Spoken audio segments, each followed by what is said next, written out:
Avec ce premier cours de théologie, vous arrivez à un moment très important dans la suite de vos 3 années au Centre d'études religieuses.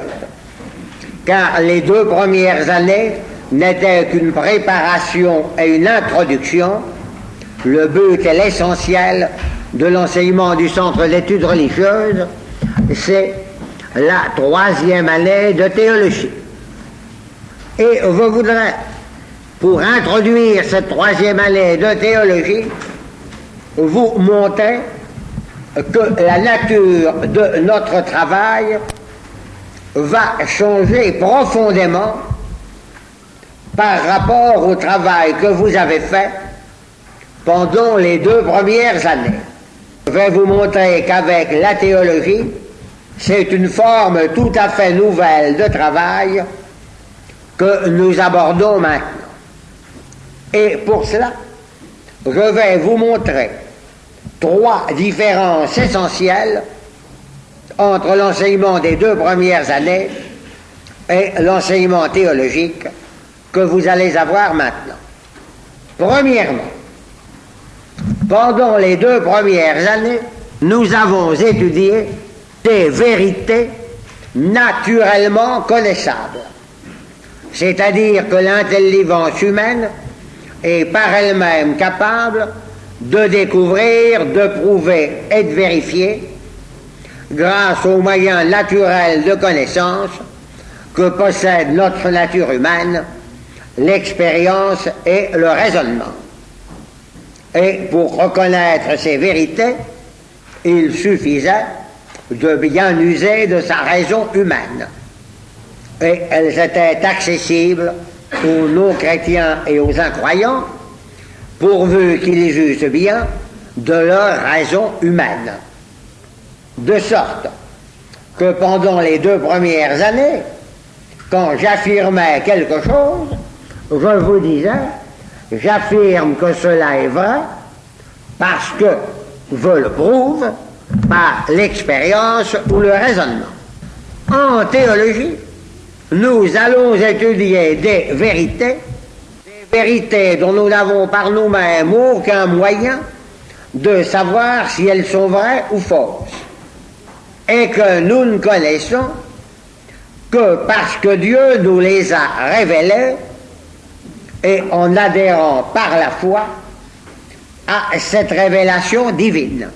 Mais sans leur révélation par Dieu, ce sont des vérités que nous aurions été condamnés à ignorer totalement. On les appelle pour ce motif vérités révélées ou vérités de foi, parce que c'est par la foi que nous entrons dans leur connaissance en croyant à ce que Dieu nous dit par la révélation. Et donc ce sont des vérités qui sont inconnaissables sans la foi. Alors, les moyens de connaissance en théologie, ce sont donc la révélation et la foi. Et c'est pourquoi je commence le cours de théologie par le cours sur la révélation et la foi que je vais vous faire aujourd'hui et dont je vous ai dit que tout le cours de théologie le suppose.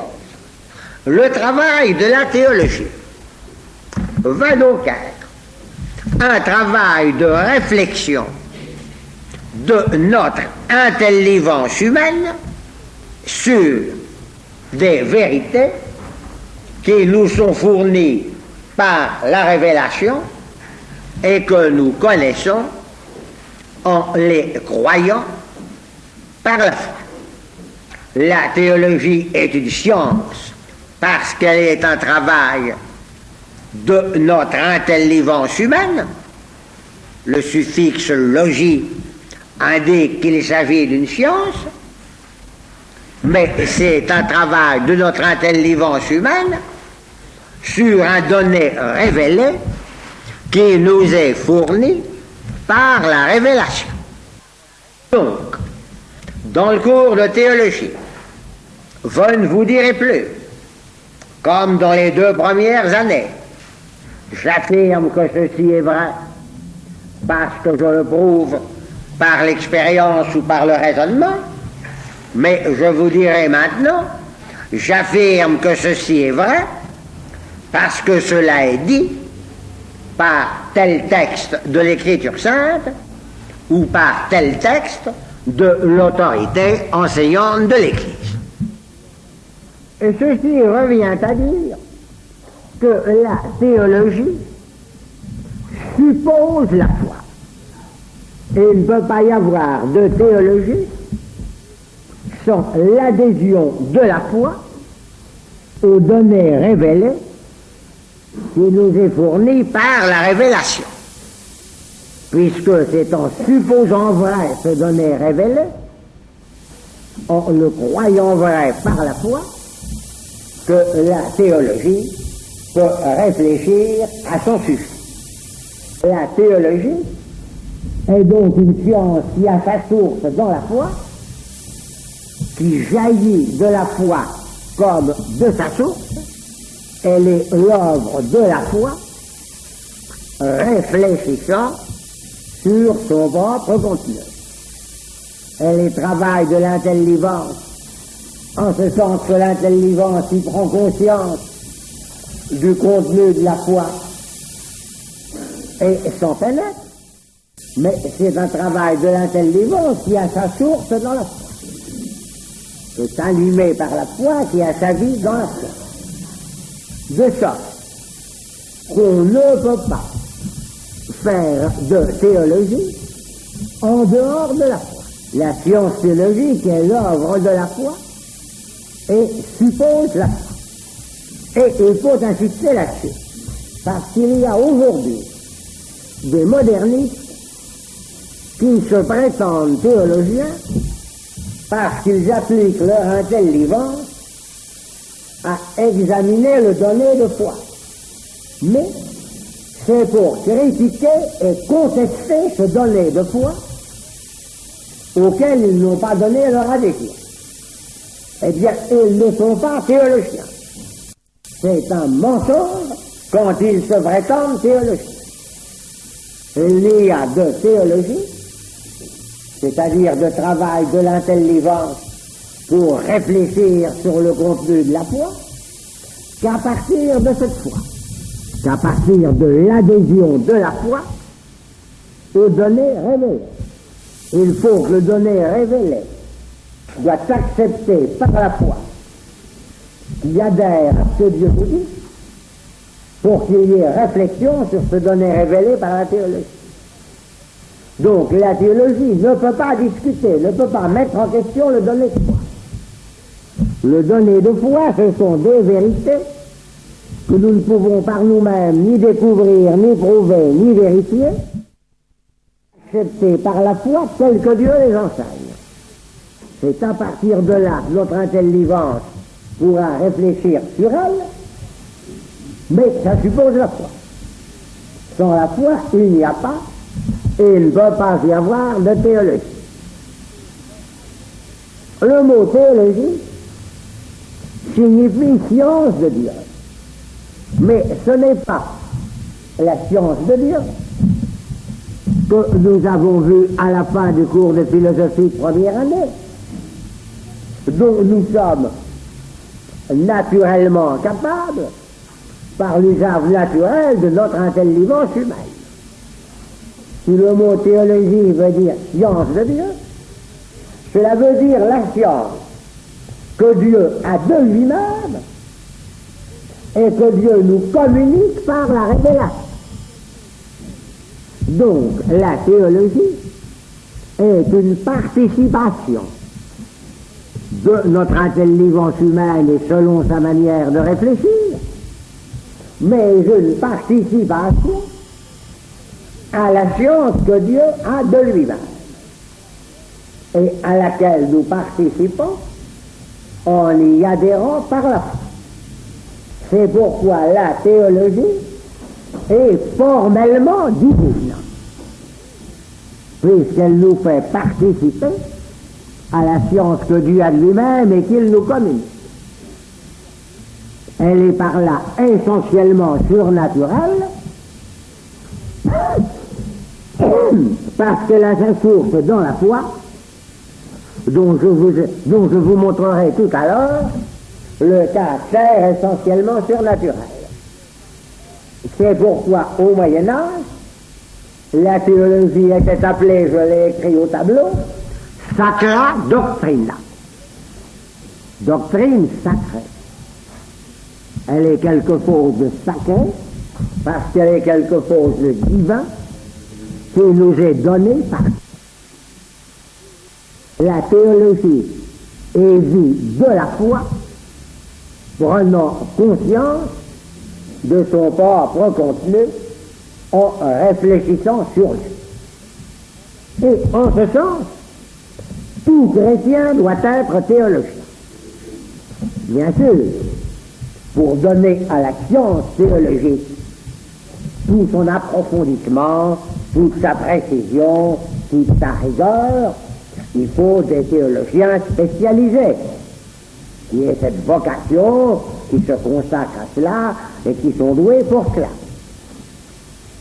Mais, dans certaines limites et dans une certaine mesure, à la proportion des capacités de chacun, tout chrétien doit être théologien. Parce que tout chrétien doit appliquer son intelligence à réfléchir sur le contenu de sa foi.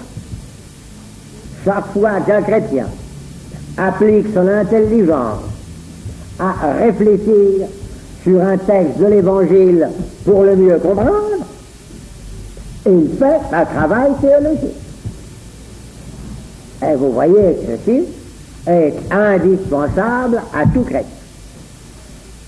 Alors, ce que je viens de vous dire là vous montre déjà la formidable différence entre le travail de la théologie que vous allez faire cette année et le travail que vous avez fait pendant les 2 premières années. Il y a une seconde différence. Pendant les 2 premières années, nous parvenions à affirmer des vérités que notre intelligence humaine était capable de comprendre. Dans le cours de théologie en 3e année, nous allons affirmer des vérités que nous sommes absolument incapables de comprendre et qui sont ce qu'on appelle des mystères, qu'il nous faut admettre simplement en adhérant par la foi à la parole de Dieu qui nous les enseigne. Je suppose par exemple que le 16 décembre, à la sortie du cours sur le mystère de la Trinité, vous veniez me dire, maintenant, après vous avoir entendu, j'ai parfaitement compris le mystère de la Trinité, ceci prouverait que vous n'auriez rien compris du tout. Car au contraire, dans ce cours du 16 décembre, je vous montrerai qu'on ne peut pas comprendre le mystère de la Trinité et pourquoi on ne peut pas le comprendre. Alors, ceci veut-il dire qu'il n'y aura rien à comprendre dans le cours de théologie 3e année? Bien sûr que si. Et il y aura énormément à comprendre.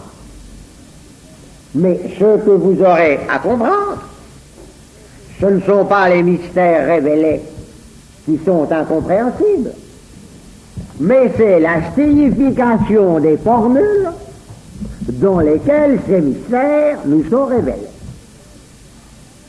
Et le 16 décembre, dans le cours sur le mystère de la Trinité, je ne vous ferai pas comprendre le mystère de la Trinité. Je vous ferai même comprendre pourquoi on ne peut pas le comprendre. Mais je vous ferai comprendre la signification des formules par lesquelles ce mystère de la Trinité nous est révélé. Et cela, j'espère que vous le comprendrez et que vous arriverez à très bien le comprendre.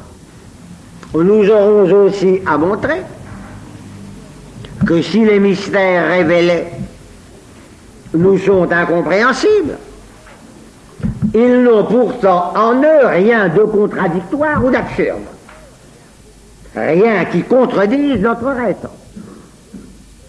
Et que par conséquent, bien que notre raison soit incapable de les comprendre, elle a pourtant la possibilité d'y adhérer par la foi en les croyant. Il y a enfin une troisième différence entre le cours de théologie que nous commençons aujourd'hui et l'enseignement des 2 premières années. Dans les 2 premières années, nous avons distingué la philosophie spéculative enseignée en première année et la philosophie pratique enseignée en seconde année. Cette distinction n'existe plus en théologie. Parce que la théologie, comme je viens de vous l'expliquer, est une science formellement divine. Elle est dans son éminence divine, à la fois et inséparablement spéculative et pratique. Car on ne peut pas connaître par l'intelligence les mystères révélés sans en vivre, sans en transformer sa vie, et on ne peut pas vivre sans les connaître. Vous allez me dire, pourtant, il arrive que l'on distingue une théologie dogmatique ou spéculative et une théologie morale ou pratique. C'est une division artificielle pour la commodité de l'enseignement. Par exemple, dans une faculté de théologie où il y a plusieurs professeurs, où chacun d'eux ne peut donc pas tout enseigner, alors pour répartir le travail entre eux, on dira que l'un a une chaire de théologie dogmatique et que l'autre a une chaire de théologie morale. Mais c'est pour la commodité de l'organisation une division artificielle. Car ce qu'on appelle la théologie morale est essentiellement dogmatique, et ce qu'on appelle la théologie dogmatique est essentiellement morale. Alors, ce que je viens de vous dire là a une très grosse conséquence pour l'organisation pratique de notre travail en 3e année. Pendant les 2 premières années, notre séance de 2 heures était divisée. Il y avait une demi-heure consacrée à la formation spirituelle et 1h30 consacrée à l'étude doctrinale. En raison de ce que je viens de vous dire, il n'y aura plus cette division en 3e année. Car le cours de théologie sera inséparablement étude doctrinale et formation spirituelle de la vie chrétienne. On ne peut pas séparer l'un de l'autre. Ceci veut dire donc que les 2 heures seront consacrées au cours. Plus précisément, je commencerai en répondant à vos questions sur le cours précédent. En 2e année, vous avez eu assez peu de questions. C'était un cours plus facile. Le cours de théologie sera aussi difficile que le cours de philosophie de 1re année. Et peut-être touchera davantage pour vous des problèmes de vie. Je pense donc que vous aurez beaucoup de questions à poser, que chaque fois en arrivant, vous poserez sur ma table concernant le cours précédent. Alors, je commencerai par la réponse à vos questions, puis je vous donnerai les quelques informations pratiques que j'aurai à vous donner,